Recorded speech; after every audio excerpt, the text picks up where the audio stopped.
Assalamualaikum warahmatullahi wabarakatuh. Salam sejahtera bagi kita semua. Perkenalkan, saya Wardah Indah Dihayati, dosen tetap PNS pada Prodi Tata Rias dan Kecantikan Fakultas Vokasi Universitas Negeri Yogyakarta. Pada kesempatan kali ini, saya akan menyampaikan terkait dengan mata kuliah yang saya ampu, yaitu pada mata kuliah Manajemen Bisnis Kecantikan. Mata kuliah ini merupakan salah satu mata kuliah yang menunjang profil lulusan pada Prodi Rias dan Kecantikan Program Sarjana Terapan, yaitu Beauty Trainer. Mata kuliah ini diperuntukkan bagi mahasiswa di semester 3 dengan kode mata kuliah VTR 60216 dengan bobot 2 SKS teori. Mata kuliah Manajemen Bisnis Kecantikan memberikan pemahaman menyeluruh mengenai prinsip dan praktek manajemen dalam industri kecantikan berdasarkan fungsi manajemen yaitu planning, organizing, actuating, dan controlling. Mahasiswa akan mempelajari aspek perencanaan bisnis seperti analisis peluang, strategi pemasaran, dan proyeksi keuangan. Kemudian pengorganisasian usaha melalui pembagian tugas, struktur kerja, dan pengelolaan sumber daya manusia. Pelaksanaan operasional mencakup kepemimpinan, pelayanan pelanggan, dan motivasi kerja, serta pengendalian usaha melalui evaluasi kinerja, pengawasan biaya, dan pengembangan layanan dan produk kecantikan. Dan semua materi ini disampaikan dalam total 16 kali pertemuan dengan 14 kali paparan materi dan 2 kali pertemuan untuk UTS dan juga UAS. Selanjutnya, learning outcome pada mata kuliah ini yaitu mahasiswa mampu membuat bisnis plan dalam bidang usaha kecantikan secara berkelompok. Capaian pembelajaran lulusan pada mata kuliah ini mencakup CPL 5 dan juga CPL 6, di mana CPL 5 adalah mampu membangun dan mengelola usaha di bidang kecantikan atau beautypreneurship dengan menggunakan prinsip manajemen, pemasaran digital, dan kewirausahaan. Selanjutnya, CPL 6 adalah mampu bekerja sama dalam tim multidisiplin dan pemanfaatan teknologi digital dalam mendukung praktek dan pengembangan profesi di bidang kecantikan. Capaian pembelajaran mata kuliah atau CPMK diantaranya yang pertama, mahasiswa mampu menjelaskan konsep dasar manajemen bisnis dan prinsip manajemen dalam konteks industri kecantikan. Yang kedua, mahasiswa mampu menyusun perencanaan bisnis usaha kecantikan yang meliputi analisis pasar, strategi pemasaran, perencanaan operasional, dan proyeksi keuangan. Yang ketiga, mahasiswa mampu merancang struktur organisasi dan sistem kerja yang efektif dalam pengelolaan SDM usaha kecantikan. Yang keempat, mahasiswa mampu menerapkan strategi pengelolaan operasional, kepemimpinan, dan pelayanan pelanggan dalam menjalankan usaha kecantikan. Yang kelima, mahasiswa mampu melakukan pengendalian dan evaluasi usaha kecantikan melalui pemantauan kinerja, analisis keuangan sederhana, dan perbaikan berkelanjutan. Yang keenam, mahasiswa mampu menyusun rencana bisnis usaha kecantikan yang kreatif dan aplikatif sebagai bentuk simulasi kewirausahaan. Komponen utama dalam proses pembelajaran pada mata kuliah ini terdiri dari delivery, interaction, dan assessment atau DIA, di mana delivery dilakukan dengan ceramah interaktif berbasis multimedia seperti PowerPoint, video, dan infografis. Kemudian dilakukan dengan diskusi kelas berbasis studi kasus dengan dunia usaha kecantikan. Kemudian pembelajaran berbasis proyek atau project based learning untuk menyusun rencana bisnis. Dan dalam mata kuliah ini menggunakan pemanfaatan LMS atau Learning Management System, di mana di kampus kami menggunakan Bismart untuk menyampaikan RPS, materi, dan penugasan. Selanjutnya untuk komponen interaction diantaranya adalah mahasiswa dengan dosen, mahasiswa dengan mahasiswa, dan mahasiswa dengan lingkungan. Untuk mahasiswa dengan dosen dilakukan melalui tanya jawab, diskusi kelompok, serta konsultasi tugas proyek. Kemudian untuk mahasiswa dengan mahasiswa adalah kolaborasi dalam kerja kelompok, presentasi ide bisnis, dan peer review rencana usaha. Untuk mahasiswa dan lingkungan dilakukan dengan observasi lapangan usaha salon atau spa, serta wawancara praktisi bisnis kecantikan. Asesmen dalam mata kuliah ini terdiri dari penilaian formatif, yaitu diskusi di kelas, kuis, penilaian sikap, penilaian tugas resum studi kasus. Selanjutnya ada penilaian sumatif, yaitu ujian tengah semester atau UTS dan ujian akhir semester atau UAS dan proyek rencana bisnis kecantikan. Selanjutnya presentasi akhir rencana bisnis. Model pembelajaran pada mata kuliah ini adalah project based learning, problem based learning, dan collaborative learning serta blended learning. Untuk metode pembelajarannya mencakup ceramah interaktif, diskusi kelompok, studi kasus, penugasan mandiri dan kelompok, serta presentasi dan peer review. Dan semua rencana pembelajaran ini tertuang di dalam RPS yang sewaktu-waktu dapat di-download oleh mahasiswa dalam Learning Management System milik kampus kami, yaitu BISMA.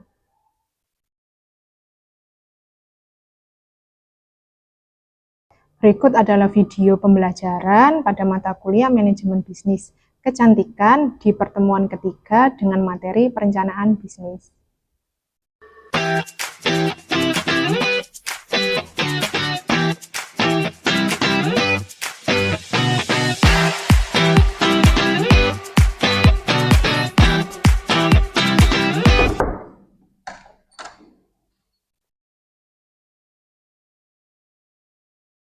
Assalamualaikum warahmatullahi wabarakatuh. Selamat siang semuanya. Waalaikumsalam warahmatullahi wabarakatuh. Siang, Ibu.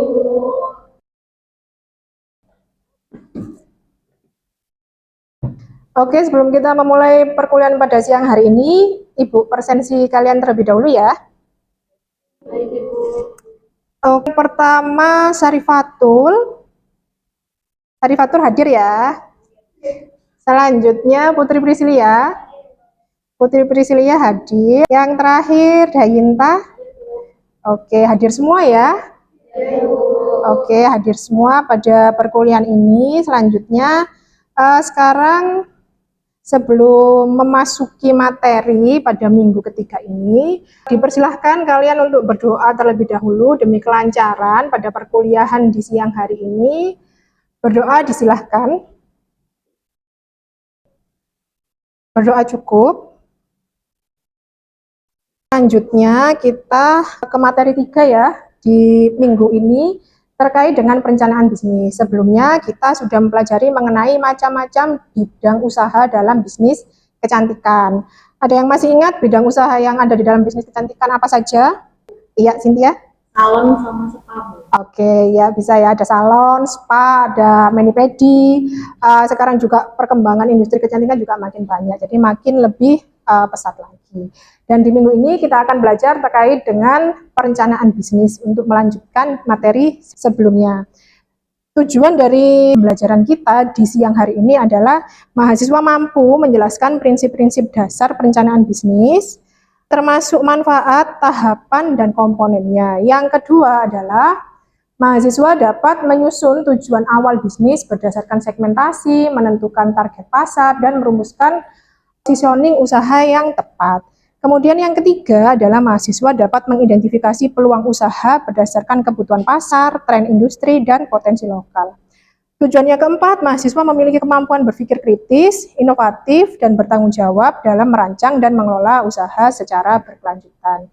Yang kelima adalah mahasiswa terdorong untuk menciptakan gagasan bisnis yang orisinal, kemudian aplikatif, dan sesuai dengan perkembangan teknologi atau budaya lokal.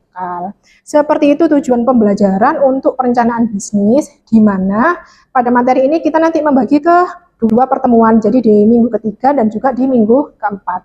Jadi nanti kita bagi tujuan pembelajaran ini menjadi dua tatap muka.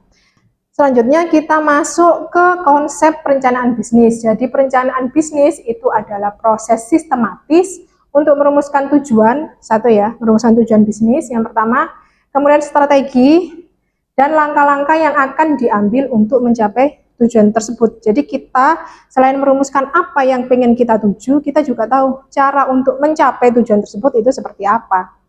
Kemudian perencanaan ini melibatkan analisis, melibatkan pengembangan strategi, dan juga perumusan rencana yang terperinci untuk mengelola bisnis yang efektif. Untuk tujuan perencanaan bisnis, sebenarnya kenapa sih kita membutuhkan perencanaan bisnis dan apa sebenarnya tujuannya? Yaitu tujuan utamanya, kenapa kita perlu perencanaan bisnis itu adalah untuk mengarahkan perusahaan menuju pencapaian tujuan bisnisnya dengan cara yang efektif dan terorganisir. Jadi efektif itu sesuai dengan sasaran ya. Sesuai dengan sasarannya itu apa dan kita harus tepat pada sasaran tersebut, seperti itu.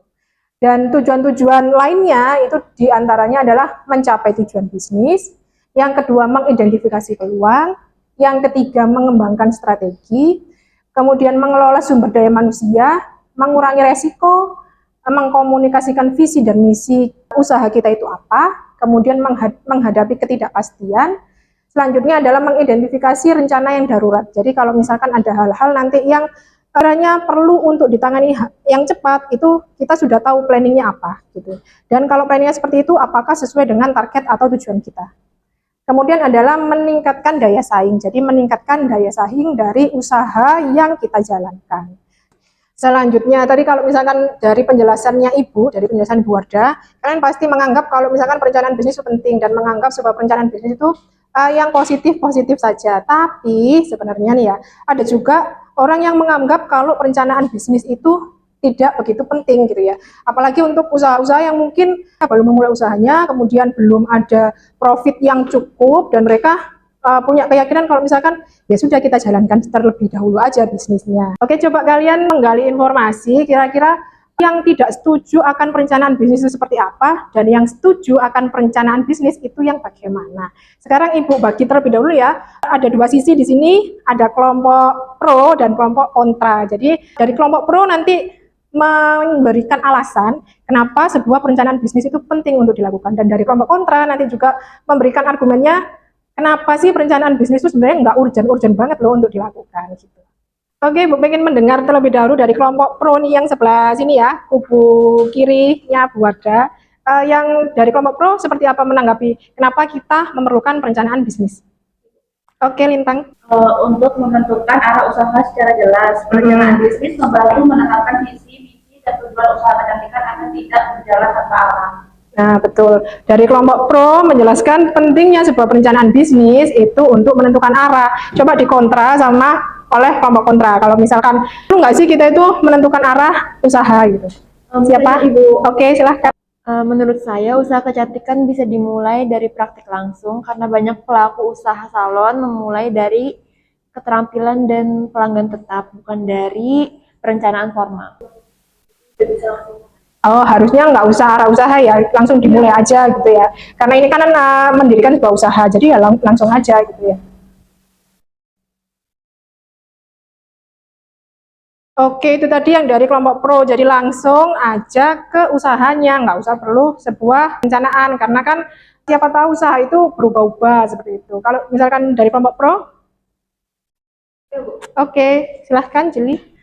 Mengurangi risiko kerugian. Dengan analisis pasar, kompetitor, dan biaya, pelaku usaha bisa lebih siap menghadapi tantangan bisnis.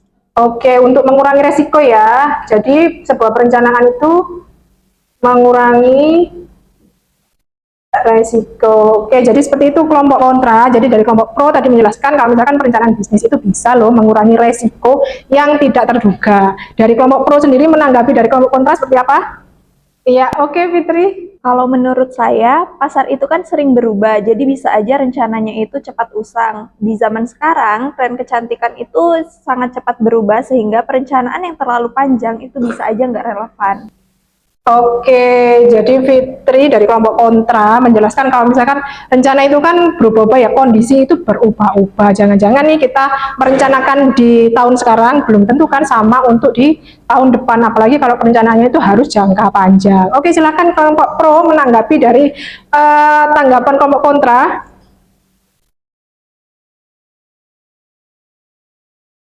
Oke, Putri. Kalau menurut saya, Bu, Membantu mengatur strategi pemasaran, jadi dapat menentukan perencanaan bisnis sehingga strateginya lebih terarah. Oke, jadi bisa mengatur usaha ya. Jadi tadi kan karena berubah-ubah, tapi dengan adanya perencanaan itu sebenarnya bisa mengatur loh, mengatur usahanya gitu seperti apa. Karena kita merencanakan dulu di awal gitu. Nah, dari kelompok kontra seperti apa tanggapannya? Oke, silahkan. Menurut saya, dengan perencanaan bisnis itu cukup menyita banyak waktu dan tenaga karena kebanyakan pelaku usaha lebih memilih langsung memulai daripada harus bersusah payah untuk memikirkan rencana bisnis. Oke, jadi dari kelompok kontra tadi menanggapi kalau misalkan sebuah perencanaan bisnis itu bisa menyita waktu loh. Jadi menguras waktu, menguras energi. Jadi ngapain perlu perencanaan? Jadi kenapa kita nggak langsung lanjut aja usaha gitu? Nggak usah terus melulu direncanakan terlebih dahulu, tapi langsung action aja. Kalau dari kelompok pro menanggapi hal ini seperti apa? Kelompok pro silahkan. Oke, silahkan. Menurut saya itu menjadi dasar menarik investor atau mitra. Karena investor itu cenderung percaya pada usaha yang memiliki perencanaan dan struktur. Oke, jadi dari dasar untuk mencari investor ya, siapa tahu nih ada yang mau menginvestasikan dananya ke usaha kita, jadi menyuntikkan dana untuk usaha kita. Dan itu kalau misalnya kita punya perencanaan yang jelas, itu tanggapan dari kelompok pro. Kalau dari kelompok kontra sendiri? Saya Bu, menurut saya modal yang kecil tidak memerlukan perencanaan yang rumit. Seperti usaha kecil di salon rumahan, perencanaan dianggap tidak terlalu formal karena tidak sesuai skala usahanya. Jadi dari kelompok kontra menjelaskan kalau misalkan kita punyanya modalnya kecil, itu nggak perlu perencanaan yang begitu rumit gitu ya, jadi ya langsung aja, seperti itu ya dari kelompok kontra ya. Oke, untuk ini kita akhiri ya diskusi kita beri aplaus untuk kita semua. Ya, jadi kalian sudah mengungkapkan pendapat kalian ya terkait dengan pro sama kontra kenapa kita perlu sebuah perencanaan bisnis. Jadi pada dasarnya sebuah usaha itu pasti membutuhkan sebuah perencanaan bisnis. Tapi yang perlu digarisbawahi adalah kita itu jangan hanya merencanakan saja, jangan hanya menganalisis pasar saja, tapi tidak ada actionnya gitu. Karena seringkali orang itu hanya merencanakan saja, tidak kemudian melangkah. Kemudian yang selanjutnya adalah ini alasan orang tidak membuat sebuah perencanaan bisnis. Itu yang pertama adalah bisnisnya terlalu kecil sehingga pendapatan belum besar. Tadi sudah disampaikan oleh kelompok kontra ya, dan salah satu menyampaikan seperti itu. Kemudian yang kedua adalah organisasi bisnisnya masih sederhana. Yang ketiga adalah memiliki keyakinan bahwa bisnisnya itu akan sukses tanpa sebuah perencanaan. Jadi punya keyakinan itu. Jadi ada loh orang yang memiliki keyakinan kalau nggak perlu ada perencanaan yang terlalu rinci atau tidak perlu ada analisis pasar, tidak perlu mengenal konsumen, tapi kita langsung aja membuat sebuah usaha. Ada yang seperti itu, ada yang memikirkannya seperti itu. Kemudian anggapan yang keempat adalah menganggap sebuah perencanaan bisnis itu terlalu teoritis, jadi sedangkan bisnis itu bersifat praktis. Nah ini ya.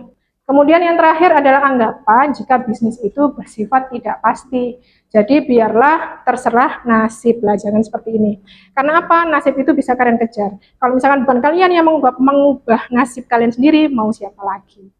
Seperti itu. Ini Ibu tunjukkan cuplikan berita ya terkait dengan tren dunia bisnis kecantikan itu seperti apa sekarang perkembangannya. Kalian dengarkan bersama ya. Seperti bunga yang terus mekar di musim semi, industri kecantikan di Indonesia terus bertumbuh meski di tengah berbagai tantangan. Tahun 2024 menjadi panggung bagi sektor ini untuk menunjukkan kilauannya berkat inovasi dan tren yang semakin dinamis. Dari inovasi produk lokal, perawatan kecantikan, pengaruh besar platform digital, hingga kampanye berkelanjutan, industri ini terus berkembang dan mengukuhkan posisi. Oke, tadi dijelaskan ya, kalau misalkan industri kecantikan itu merupakan sektor yang pertumbuhan ekonominya itu paling cepat di tanah air. Salah satunya yang paling tercepat di tanah air. Nah, ini ya. Jadi potensi pemanfaatan bahan baku lokal ini yang sekarang sering dikembangkan atau mulai dikembangkan oleh masyarakat. Ya, pertumbuhannya diproyeksikan selama sampai 5 tahun ke depan itu 3,9% per tahunnya. Oke, ini ya. Jadi pertumbuhannya dari tahun ke tahun, rekapan di tahun 2024, dari tahun 2020, 2021, 2022, dan 2023, ini sangat signifikan pertumbuhannya. Meskipun di tahun 2020, 2021 itu masih kondisi ekonominya masih pandemi gitu ya. Jadi masih banyak, tapi industri kecantikan itu malah bertumbuh di tahun-tahun tersebut. Jadi memang industri kecantikan itu sangat menjanjikan, dan juga sekarang itu peluangnya makin banyak, pesaingnya juga makin banyak.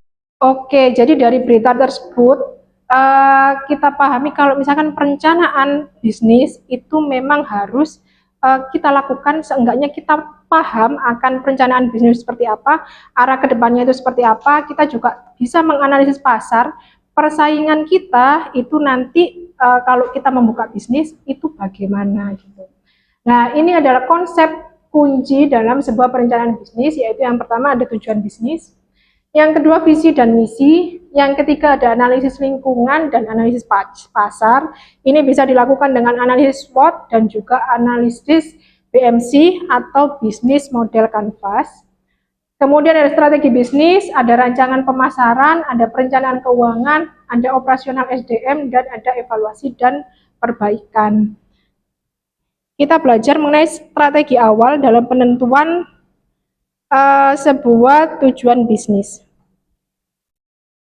Jadi kita mulai dari segmentasi ya. Jadi dalam menentukan strategi awal penentuan tujuan bisnis, karena memang di sebuah perencanaan itu di awal kita menentukan dulu tujuan bisnis kita mau seperti apa. Itu kita memerlukan tiga komponen ini. Yang pertama adalah segmentasi, yang kedua targeting, yang ketiga adalah positioning. Di mana segmentasi itu terdiri dari 3 identifikasi, yaitu identifikasi geografis, demografis, dan psikografis. Setelah kita segmentasi itu, kemudian kita targeting, jadi kita milih. Jadi target usaha salon kita itu mau kita bidik yang siapa. Jadi mau memilih yang mana. Misalnya kalian menciptakan make up yang basisnya itu make up yang Barbie look misalnya. Tapi kalian diminta untuk menciptakan make up yang natural, itu juga tetap bisa kan? Nah, tapi yang kalian citrakan itu yang Barbie look. Nah, itu sesuai dengan targetnya kalian seperti apa. Kemudian di positioning itu menciptakan image pada usaha kita, jadi biar terngiang-ngiang sama orang itu biar taunya, oh ya itu usaha ini gitu ya. Contohnya adalah Wardah halal dari awal. Jadi akhirnya kalian terngiang-ngiang sama slogan itu kan. Oh kalau misalkan mau beli kosmetik, pas waktu ada Wardah nih ingetnya, oh ya ini aja deh, kayaknya kalau halal itu pasti aman, seperti itu kan. Positioning tersebut itu kan dilihat dari demografisnya, dari segmentasinya, di mana perusahaan Wardah itu adanya di Indonesia dan masyarakatnya itu mayoritas adalah Muslim gitu. Jadi mereka mentargetkan itu wanita-wanita atau masyarakat Muslim yang ada di Indonesia. Kemudian membuat positioning itu. Nah, sekarang dari sini coba kalian identifikasi ya tugas cara berkelompok. Nanti kelompoknya silahkan 3 orang dan kalian mengidentifikasi segmentasi, targeting, dan juga positioning dari usaha yang ada di salon kampus Wates UNY. Jadi kalian melihat kira-kira kalian ingin menciptakan sebuah positioning atau brandnya itu yang seperti apa. Gitu ya. Jadi nanti silakan merapat 3-3, boleh dari sini, boleh ke belakang, juga terserah. Oke, untuk kegiatan kerja kelompok ini nanti selama 20 menit dan nanti di akhir perkuliahan kalian mempresentasikan hasil dari identifikasi kalian. Oke, kegiatan kerja kelompok dimulai. Silahkan. Jadi ada dari kelompok 1 yang mana? Oke, kelompok 1 yang dari pojok ya. Dari kelompok 1 yang pertama itu geografis, Wates dan desa sekitarnya, Sentolo dan Pengasih. Yang kedua demografis, usia 18-35 tahun, perempuan, mahasiswa dan staf kampus. Psikografis, peduli penampilan, aktif di kegiatan kampus atau kerja, mencari perawatan rutin yang terjangkau. Targetingnya mahasiswa dan dosen perempuan UNY. Positioningnya salon kampus dengan pelayanan modern dan harga hemat, cocok untuk wanita aktif di lingkungan akademik. Oke, seperti itu ya dari kelompok 1. Kita beri aplaus dulu untuk kelompok 1. Kalau dari kelompok 2, ini untuk segmentasinya yang geografis itu ada di Wates Kota dan daerah sekolah menengah sekitar. Untuk demonstrasinya sendiri itu dari usia 15 sampai 20 tahun, pelajar SMA dan SMK di domisili lokal. Kalau psikografisnya itu suka gaya kekinian, mengikuti tren TikTok dan Instagram. Lalu untuk targetingnya itu ada remaja, putri, SMA dan SMK yang sering datang ke Plaza UNY. Untuk positioningnya ini yaitu salon gaya muda yang trending dan fun, tempat nongkrong sambil tampil keren. Oke, terima kasih buat kelompok 2. Beri aplaus semuanya. Dari kelompok 3 untuk segmentasi geografis di Wates dan komunitas pasar tradisional di sekitar. Lalu demografis usia 30 sampai 50 tahun difokuskan ke ibu-ibu rumah tangga dan pedagang kecil. Lalu psikografisnya untuk yang praktis dan suka layanan sederhana namun berkualitas. Targetingnya ke ibu-ibu yang aktif di pasar atau kegiatan desa, dan positioningnya salon keluarga terdekat dengan layanan cepat, bersih, dan ramah di kantong. Oke, terima kasih untuk kelompok 3. Kalau untuk dari kelompok 4, di bagian segmentasi geografis, kampus UNY Wates dan area kos mahasiswa. Untuk demografisnya, yaitu usia 18 sampai 25 tahun, yaitu mahasiswa rantau. Untuk psikografisnya, itu hemat, menyukai layanan paket, dan juga butuh solusi praktis.